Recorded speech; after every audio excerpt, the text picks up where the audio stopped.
Two people, same car, same city, driving the same distance to work. One pays $800 a year to insure it, the other pays over $2,000. Neither has ever crashed. So what is the insurance company actually seeing that you are not? Because your premium is not a guess, and it is not really about the car. It is the output of one of the most sophisticated prediction machines in modern finance, quietly trying to answer a single question about you. How likely are you to cost them money? To understand your premium, you have to understand what insurance actually is. It is not a product you buy so much as a pool you join. Thousands of drivers each pay in a manageable amount every year. Most of them will not crash, and their money sits in the pool. The unlucky few who do crash are paid out of that shared pot.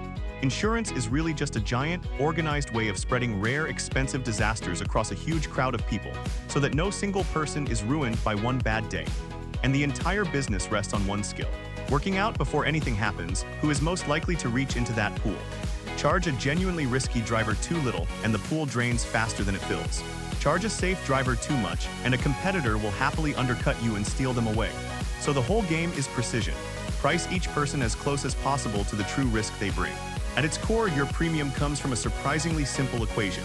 Take the probability that you will make a claim, multiply it by how much that claim is likely to cost, then add the company's running expenses and a margin of profit. That is it. Everything else, all the forms and questions and data, exists to nail down those first two numbers as precisely as possible. How likely are you to file a claim, and how big will it be? Get those right across millions of drivers and the company thrives. Get them wrong and it collapses. So the real work of an insurer is not selling policies, it is prediction. To make that prediction, insurers feed hundreds of data points into actuarial models, statistical engines trained on decades of past claims. They fall into a few broad groups. There is you, the driver, your age, your years of experience, and above all, your history of past accidents and claims. There is the car itself, because a fast, expensive, or easily stolen vehicle costs more to repair or replace. There is where you live, since a dense, high-traffic, high-theft postcode is simply riskier than a quiet rural lane. And there is how you use the car, the miles you drive, and when you drive them. Each factor nudges your predicted risk up or down. Some of the strongest predictors feel like they have nothing to do with driving at all, and this is where people get uncomfortable. In many places, your credit history is one of them. Statistically, insurers found that people who manage credit carefully also tend to file fewer and smaller claims. So a credit-based insurance score can quietly move your premium by a lot. Your exact address matters enormously, sometimes more than your driving record, because it captures local rates of theft, vandalism, and collisions. Even small details, like whether you own your home or how long you have held a license, feed the model. You are not being judged as a person. You are being sorted into a statistical box of people who, on average, behave a certain way. For a long time, all of this was based on proxies, indirect clues about the kind of driver you probably are. But a newer approach cuts straight to the source: telematics. With a small device or just an app on your phone, insurers can now watch how you actually drive, how hard you brake, how fast you take corners, how late at night you are on the road, how many miles you really cover. Instead of guessing your risk from your age and postcode, they can measure it directly, trip by trip. For a careful driver, this can mean real discounts. But it also means the prediction machine has moved from the filing cabinet into the passenger seat, riding along with you every single day.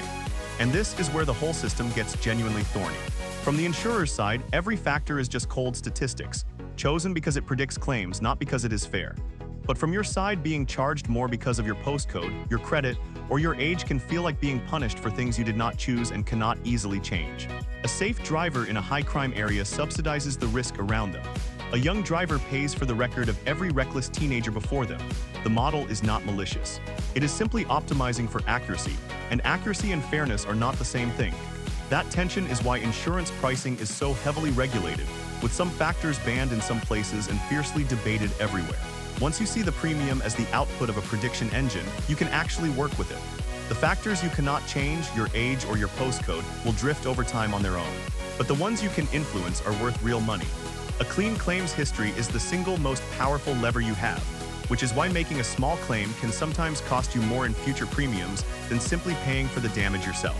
Raising the amount you agree to pay before insurance kicks in signals lower risk and lowers the price. And in many markets, improving your credit quietly improves your premium too. You are not haggling with a salesman. You are feeding better numbers into a formula. So how does an insurer decide your premium? It pools thousands of drivers together, then uses everything it can legally learn about you to predict how likely you are to reach into that pool, and how much you will take when you do. The car is almost the least interesting part. What they are really pricing is you, your patterns, your surroundings, and increasingly your actual behavior behind the wheel. It can feel impersonal, even unfair. But at its heart, it is just a very old idea, sharing risk across a crowd, wrapped in some of the most powerful prediction technology ever pointed at everyday life. Subscribe for more of the hidden economics behind the cars we drive.